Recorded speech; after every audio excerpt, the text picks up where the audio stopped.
আসসালামু আলাইকুম, কেমন আছেন সবাই? আশা করছি সবাই ভালো আছেন। তো এখন বাজে সকাল 7টা। তো হচ্ছে এই যে আমি এই ডায়াবেটিক্সের গাছটা একটু দেখতে আসছি বারান্দায়। তো এর আগের একটা ভিডিওতে দেখাইছিলাম এই গাছটা লাগাইছি এখানে। গাছটার পাতাটা নিচের দিকে একটু শুকায় শুকায় যাচ্ছে। তো পাতাগুলো আরও বের হলে তখন আমি একটু খাওয়া শুরু করব। এই গাছের পাতা খেলে নাকি ডায়াবেটিক্স নিয়ন্ত্রণে থাকে। তো এখন সকাল 7টা বাজে, আমি হচ্ছে চিয়া সিড খাই প্রতিদিন সকালে। তো চিয়া সিডটা আমি একটু ভিজাই রাখছিলাম, আধা ঘন্টা আগে ভিজাই রেখেছি। অনেকে রাত্রে ভিজাই রাখে সারা রাত, তো সারা রাত ভিজানো লাগে না আমার মনে হয়। আধা ঘন্টা আগে ভিজালেই হয়, কারণ সারা রাত ভিজাই রাখলে উপরে যেন কেমন যেন ফানা ফানা ভাব হয়ে যায়, এই জন্য আমি সারা রাত ভিজাই না। তো এর মধ্যে হালকা কুসুম গরম পানি একটু দিয়ে দিলাম, অর্ধেক কাপ ছিল, পুরা কাপটা করে নিলাম। আর একটু ওই যে লেবু চিপে দিলাম, একটা লেবুর 1/3 ভাগ। তো এগুলো খেয়ে আমি একটু বাজারে গেছিলাম, বাজারে থেকে এই যে কাঁচা আম নিয়ে এসেছি। কাঁচা আম হচ্ছে আমি এগুলা কেটে এসে রেখে দেবো, ফ্রিজে রেখে দেবো। তো কি কি বাজার করেছি আপনাদের সব কিছুই দেখাচ্ছি। পটল নিয়ে এসেছি, তারপরে পেঁপে নিয়ে এসেছি 3টা। এরপর নিয়েছি কাঁচকলা। কাঁচকলাটা আমি একটু বেশি খাই, কারণ কাঁচকলাতে হিমোগ্লোবিন বাড়ায় রক্তের। আমার হিমোগ্লোবিনের সমস্যা আছে, এই জন্য আমি এগুলো খাই।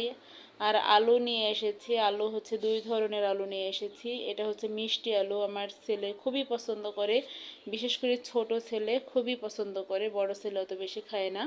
তবে ছোট ছেলের এই মিষ্টি আলুটা খুবই পছন্দ। আর আমি দেখেছি সাদা আলুটা চেয়ে লাল আলুটা বেশি টেস্ট। আর এই যে রান্নার আলু নিয়ে এসেছি, এটা হচ্ছে লাল ছোট আলু। এটা হচ্ছে সূর্যমুখী আলু বলে এটাকে, আমরা আসলে আলুর চাষ করি আমাদের গ্রামের বাড়িতে, তো এই জন্য আলুর নাম জানি। এটা হচ্ছে সূর্যমুখী আলু।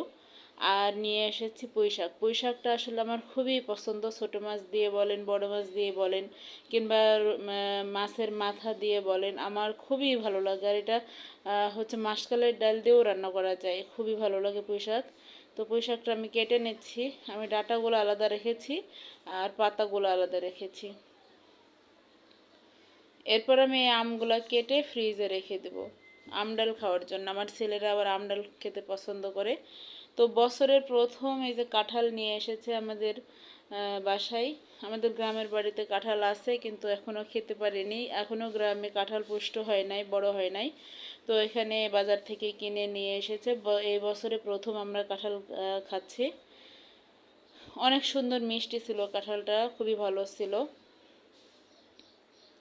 তো আপনাদের ভাইয়া কাঁঠাল উঠাচ্ছে আর আমি হচ্ছে আসলে খাচ্ছি আর ভিডিও করছি। তো আমাদের কাঁঠাল খাওয়া শেষ হয়ে গেছে, এরপর আমি এখন দুপুরে রান্নায় যাব। তো দুপুরে আমি ওই যে কলা আর ডিম দিয়ে রান্না করব। তো আজকে কাঁচা মরিচ দিয়ে রান্না করছি। কালারটা একটু দেখতে একটু কালো কালো হতে পারে, কিন্তু টেস্ট লাগে বেশি কাঁচামরিচ। আর কাঁচামরিচ দিয়ে রান্না করলে গ্যাস কম হয়, এই জন্য আমার হচ্ছে হাজব্যান্ড আবার বললো যে তুমি কাঁচামরিচ দিয়ে রান্না করো, তাই কাঁচামরিচ দিয়ে রান্না করছি। তো কলা রান্না করব ডিম দিয়ে। তো উনি যেভাবে আমাকে বলেছে সেভাবেই আমি রান্না করছি। আসলে ডিম দিয়ে কলা আমার ভালো লাগে না, কিন্তু ওনার ভালো লাগে তাই রান্না করছি। অন্যদিকে আমি ছোট মাছ, এই যে মলা মাছ, এই মাছগুলো আমি ভেজে নিচ্ছি, আমি পুঁই শাক দিয়ে রান্না করব। তো ভাজা হয়ে গেছে, আমি উঠাই নিচ্ছি।